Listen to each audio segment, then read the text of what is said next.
नमस्कार। आज 27 जून 2025 भाग 1 की खबरों पर नजर डालते हैं, खासकर उन खबरों पर जो यूपीएससी परीक्षा की तैयारी के लिए अहम है। हाँ, बिल्कुल। हमारे पास कई अलग-अलग विषयों से जुड़े स्रोत हैं आज, और हमारा लक्ष्य है कि इनमें से सबसे जरूरी जानकारी को ठीक से समझें। सही कहा। कुछ विषय ऐसे भी हो सकते हैं जिन पर हमने शायद पहले बात की हो, तो ये एक अच्छा रिवीजन भी हो जाएगा। हाँ, ये भी है। तो चलिए इस जानकारी का विश्लेषण शुरू करते हैं। बिल्कुल। आज हम बात करेंगे राष्ट्रीय आपातकाल के 50 साल पूरे होने पर, फिर विज्ञान और तकनीक में भारत की प्रगति, पर्यावरण से जुड़े मुद्दे और कुछ जरूरी अंतर्राष्ट्रीय समझौतों पर भी। हाँ, तो शुरुआत राष्ट्रीय आपातकाल से करते हैं। 25 जून 1975, 50 साल हो गए हैं। इसे अनुच्छेद 352 के तहत आंतरिक अशांति के आधार पर लगाया गया था। हाँ, और ये याद रखना बहुत जरूरी है। मतलब संविधान में 3 तरह की आपातकाल की व्यवस्था है। एक तो अनुच्छेद 352 जो राष्ट्रीय आपातकाल है, हाँ, फिर 356 जो राज्यों में राष्ट्रपति शासन होता है, राइट। और अनुच्छेद 360 वित्तीय आपातकाल। हाँ, लेकिन यहाँ दिलचस्प बात यह है कि 44वां संविधान संशोधन जो 1978 में हुआ, हाँ, वो बहुत महत्वपूर्ण था। उसने आंतरिक अशांति शब्द को हटा दिया।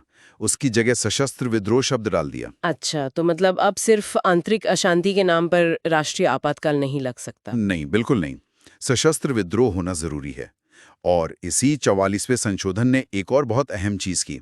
उसने ये पक्का किया कि अनुच्छेद 20 और 21 जीवन और व्यक्तिगत स्वतंत्रता वाले। हाँ, बिल्कुल, वो आपातकाल के दौरान भी निलंबित नहीं किए जा सकते। ये बहुत बड़ा बदलाव था। हाँ, ये तो मौलिक अधिकारों के लिहाज से बहुत जरूरी है। लेकिन आपातकाल के दौरान भी तो कुछ संशोधन हुए थे ना, जैसे 38, 39, 42। हुए थे, बिल्कुल हुए थे। उन संशोधनों ने केंद्र सरकार की शक्तियां बढ़ाई थीं और कोर्ट की मतलब न्यायिक समीक्षा की शक्ति को कम किया था। पर बाद में ज्यादातर बदलावों को इसी 44वें संशोधन ने पलट दिया। तो एक तरह से संतुलन वापस लाने की कोशिश हुई। हाँ, कोशिश तो यही थी। ये पूरी घटना दिखाती है कि संविधान का मूल ढांचा और न्यायिक समीक्षा कितने अहम है। चलिए अब एक अच्छी खबर की तरफ बढ़ते हैं। उत्तर प्रदेश के सोनभद्र जिले में जो सलखन जीवाश्म पार्क है, हाँ, सुना इसके बारे में।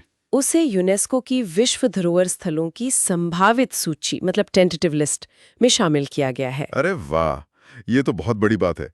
ये पार्क, जिसे सोनभद्र फॉसिल्स पार्क भी कहते हैं, ये कैमूर रेंज में है। और यहाँ दुनिया के सबसे पुराने जीवाश्मों में से एक मिलते हैं, लगभग 1.4 अरब साल पुराने। हाँ, बिल्कुल, स्ट्रोमेटोलाइट्स कहते हैं उन्हें।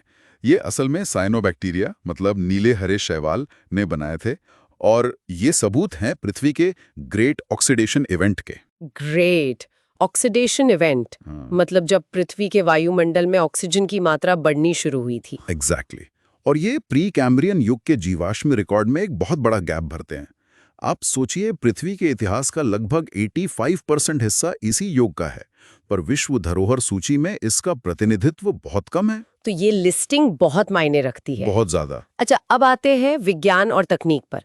एक्सियोम 4 मिशन ISS मतलब अंतर्राष्ट्रीय स्पेस स्टेशन के लिए लॉन्च हो गया है। हाँ, और ये नासा का चौथा पूरी तरह से निजी अंतरिक्ष यात्री मिशन है। इसे एक्सियोम स्पेस ने स्पेसएक्स के साथ मिलकर किया है। और इसमें भारत के लिए भी खास बात है। बिल्कुल, इसमें भारतीय वायुसेना के पायलट शुभांशु शुक्ला भी शामिल हैं। राकेश शर्मा जी के बाद 1984 के बाद वो अंतरिक्ष जाने वाले दूसरे भारतीय नागरिक बनेंगे। ये तो वाकई गर्व की बात है। हाँ, ये mission axiom space, NASA, ISRO और यूरोपियन स्पेस एजेंसी ESA सबका मिला-जुला प्रयास है। क्रू मेंबर ISS पर करीब 14 दिन बिताएंगे। और वहाँ क्या करेंगे? वो माइक्रोग्रेविटी में रिसर्च करेंगे, टेक्नोलॉजी का प्रदर्शन करेंगे। ये भारत के लिए अंतरिक्ष विज्ञान में एक और बड़ा कदम है। और ISS खुद भी कितना महत्वपूर्ण है। पृथ्वी की निचली कक्षा में एक तैरती हुई लैब। बिल्कुल, अमेरिका, रूस, यूरोप, जापान, कनाडा, कई देशों का साझा प्रोजेक्ट है, और कम से कम 2030 तक तो ये काम करता रहेगा। चलिए अब पर्यावरण की बात करते हैं।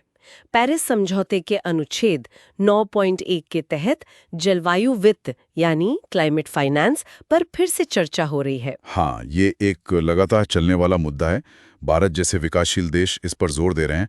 अनुच्छेद 9.1 साफ कहता है कि विकसित देशों की जिम्मेदारी है कि वो विकासशील देशों को वित्तीय मदद दें। हाँ, दोनों चीजों के लिए, जलवायु परिवर्तन के असर को कम करने यानी मिटिगेशन और उसके साथ तालमेल बिठाने यानी अडेप्टेशन, दोनों के लिए। हाल में कुछ सहमति बनी थी इस पर COP29 में। हाँ, बाकू में जो COP29 हुई उसमें विकसित देश इस बात पर राजी हुए कि 2035 से वो हर साल कम से कम $300 बिलियन जुटाएंगे। कम से कम $300 बिलियन। जी, सुनने में तो काफी लगता है। पर विकासशील देशों की जो अनुमानित जरूरत है वो है सालाना करीब $1.3 ट्रिलियन। ओ, तो ये तो जरूरत से बहुत ही कम है। हाँ, बहुत बड़ा अंतर है।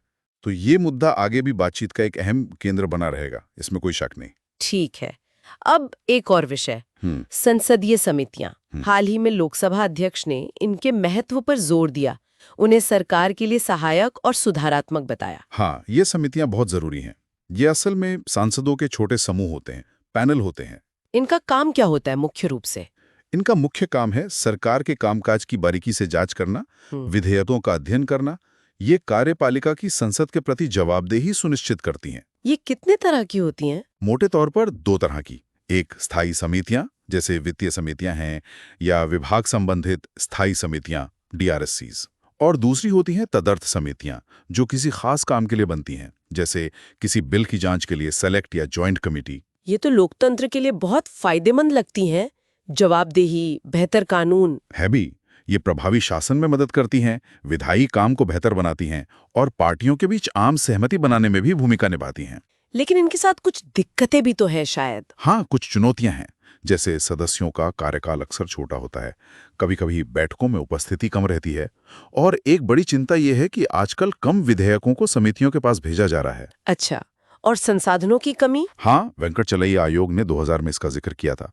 तो जरूरत तो है, पर इन्हें और प्रभावी बनाने के लिए इन मुद्दों को देखना होगा। अब एक खबर हिमाचल प्रदेश से। कुल्लू जिले में हाल ही में क्लाउड बर्स्ट, मतलब बादल फटने से अचानक बाढ़ आ गई। ये क्लाउड बर्स्ट होता क्या है असल में? देखिए, क्लाउड बर्स्ट का सीधा सा मतलब है एक छोटे से इलाके में बहुत कम समय में बहुत ज्यादा बारिश हो जाना। कितना ज्यादा? मौसम विभाग के अनुसार अगर करीब 20-30 वर्ग किलोमीटर के क्षेत्र में 1 घंटे में 100 मिलीमीटर से ज्यादा बारिश हो जाए तो उसे क्लाउड बर्स्ट कहते हैं। और ये होता क्यों है पहाड़ों में अक्सर? ये अक्सर होता है ओरोग्राफिक लिफ्ट की वजह से। मतलब जब नम हवा पहाड़ से टकराकर तेजी से ऊपर उठने को मजबूर होती है तो वो ठंडी होकर अचानक बहुत भारी बारिश कर देती है। राष्ट्रीय आपदा प्रबंधन योजना 2019 में इससे निपटने के उपाय भी सुझाए गए हैं। जैसे जोखिम का आकलन करना, ड्रेनेज सिस्टम को ठीक रखना, लोगों को ट्रेनिंग देना, ये सब। ठीक है, चलते चलते कुछ और छोटी मगर महत्वपूर्ण खबरें देख लेते हैं। विदेश मंत्रालय ने ई-पासपोर्ट शुरू किए हैं। हाँ, इनमें एक RFID चिप लगी होती है और PKI यानी पब्लिक की इंफ्रास्ट्रक्चर तकनीक का इस्तेमाल होता है। इससे सुरक्षा बढ़ती है। साथ ही पासपोर्ट सेवा प्रोग्राम 2.0 भी शुरू किया गया है। और सेबी ने भी कुछ अनिवार्य किया है, BRSR रिपोर्टिंग। हाँ, business responsibility and sustainability reporting. ये टॉप 1000 लिस्टेड कंपनियों के लिए अनिवार्य है। इससे कंपनियों को अपने ESG यानी पर्यावरण, सामाजिक और शासन प्रदर्शन के बारे में बताना होता है। पारदर्शिता बढ़ती है।